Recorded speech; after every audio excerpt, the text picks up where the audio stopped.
اگلی آیت دیکھتے ہیں، آیت نمبر 63، وَإِذْ أَخَذْنَا مِيثَاقَكُمْ وَرَفَعْنَا فَوْقَكُمُ الطُّورَ،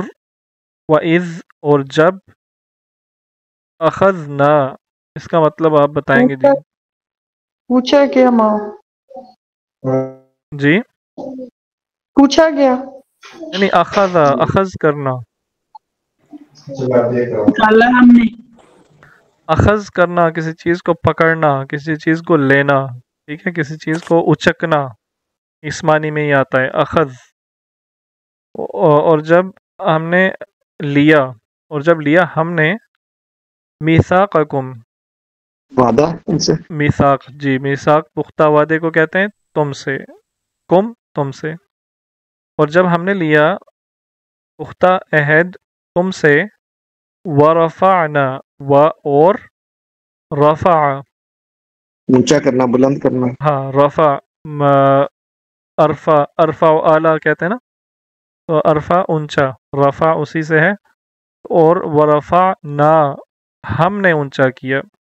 اور ہم نے اونچا کیا فوقکم، کم کا مطلب ہوتا ہے تم، فوق اوپر، ٹھیک ہے، تحت اس کے اپوزٹ ہے تحت نیچے، فوق اوپر، ہم نے تمہارے اوپر بلند کیا تور کو، تور ایک پہاڑ ہے، تور پہاڑ کو تمہارے اوپر بلند کیا، خذو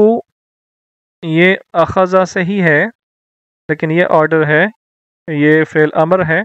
خذو لو، پکڑو، ٹھیک ہے، ما آتیناکم، خذو اور پکڑو، ما جو، آتیناکم، آتینا، نا کا تو مطلب ہوتا ہے، دیا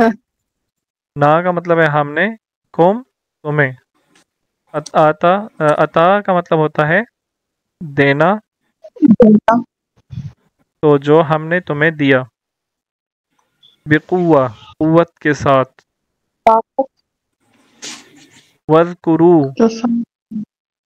اور ذکر کرو ذکر کرنے کا مطلب کیا ہوتا ہے؟ ذکر لفظ کا نام اصل مطلب کیا ہے؟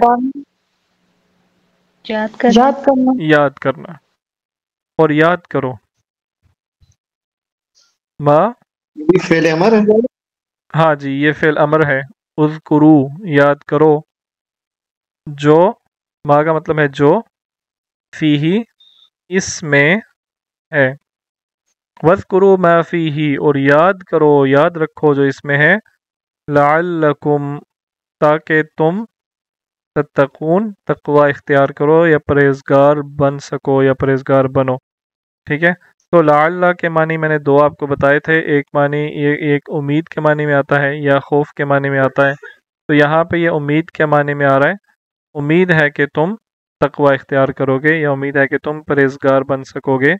عموماً اس کا ترجمہ تاکہ سے کیا جاتا ہے، تو یہ بھی آپ کر سکتے ہیں تاکہ تم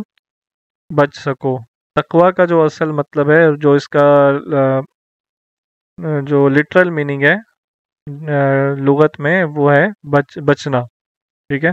تو تاکہ تم بچ سکو یا تاکہ تم پرہیزگار بنو یا تاکہ تم تقوی اختیار کرو، ان میں سے کوئی بھی معنی آپ کر سکتے ہیں۔